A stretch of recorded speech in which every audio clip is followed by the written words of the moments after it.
Today, we talk about seeing art from a different perspective, literally.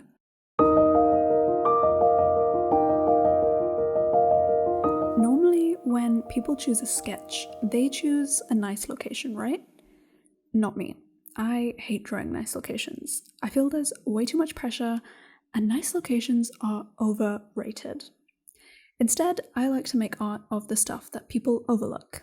Street alleys, random objects, or different perspectives of things that I see every day. And in this video, I invite you to do the same. Little context, I was actually doing yoga when I came up with the idea for this video. Naturally, I see my bedroom from a different viewpoint when I'm lying on the yoga mat, and that's how I got the idea for this drawing, because I saw my chair that I see every day from a different angle. Just for comparison, I've drawn this chair a few times, here and here for example, but every time it's been from a relatively front-on angle, the same way that I see it every day, and it's not even a pretty chair, it's really ugly and plain, but that's kind of trying to make the point that it doesn't have to be pretty.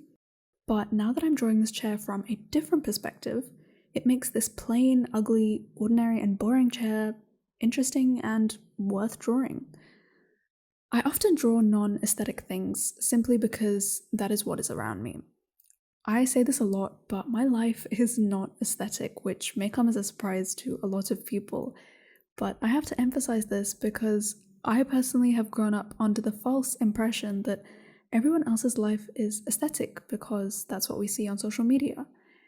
Even now, as an adult, I'm not immune to this type of thinking. I know that the other person's life isn't 100% perfect, but I still can't help thinking it is based on the way that they've shown their life. Shots of hotspot tourist attractions, cute cafes, gorgeous beaches, luxury hotels, vibrant concerts, beautiful hikes, museums, art galleries, vacations, staycations, blah, blah, blah, blah. Anyways, let's get back to my life. My sketchbooks are filled with bus interiors, random street corners, creepy people sketches, or paint-splattered objects on my desk.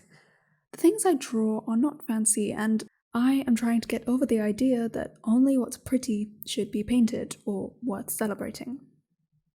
But you know what? Something interesting happens when I start to do this. When I draw the things around me, whether I consider them pretty or not, I start to see the deep-rooted, hidden beauty behind the everyday things that I take for granted. I notice things that I didn't see before, like the gently swaying branches of trees bobbing under the weight of a bird, or how the light sparkles off buildings and produces reflections on the pavement below, or a quirky-looking accessory in someone's hair. I look up and around me, away from the pixels and the Photoshop perfect lives, and I find myself being present and living, really living, in my own life. I always talk about how urban sketching or simply making art from observation is so beneficial, but honestly, I can never talk about it enough. It really can change your life, especially if you find yourself spiraling into the black hole that is social media doom scrolling and getting yourself pulled away from reality. Trust me, I've been there way too many times. As a dreamer and overthinker, sketching my surroundings grounds me back to earth. It allows me to honor reality and find the beauty in what is completely ordinary. It gives me the raw truth seen through my eyes. It's not that I don't aspire to have an aesthetic life, it's more that I'm making a celebration of my life as it is. I'm learning to be happy with what, who, and where I am, with every sketch I create.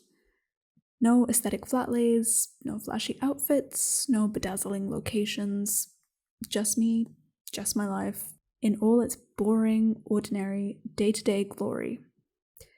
If that's what sketching has done for me, what can it do for you? I encourage you to just take random objects around you that you see every day and put a different perspective on it. Or when you're going for your morning commute, or when you're going for a walk outside, start noticing the things around you. Start seeing what things could be great to draw. Start seeing the beauty in the everyday things. When I was sketching these chairs, I honestly had a lot of fun and learned a lot myself as I was able to explore different ways of making the boring objects in my life super interesting For example, I got the idea to turn over the chair upside down as I was doing the video. I got so interested in drawing this chair from different angles that I tried different mediums like marker pen and drawing pen and oil pastel to see how they would feel and what kind of marks they'd make on the page. I personally really liked the marker pen. It worked really smoothly on the paper, but my favorite effect is still the colored pencil that I used in the beginning. I think it's so important that when I'm making these videos, I need to be learning just as much as you are because it gives honesty to the videos and it helps all of us grow in the process. If you found this video beneficial, hit the like or subscribe, and you can also subscribe to my email lists, which I have restarted for the new year. I plan to share one creative ramble every other Monday, and it's basically longer form written versions of my videos, kind of like my scripts basically, and you can check it in the description below. As well as that, I also include recommends that I have found, like books, articles, podcasts, videos, etc. Let me know if you're sketching the world around you and how that's going, how it's changing your life. And with that, I will see you next week. Bye!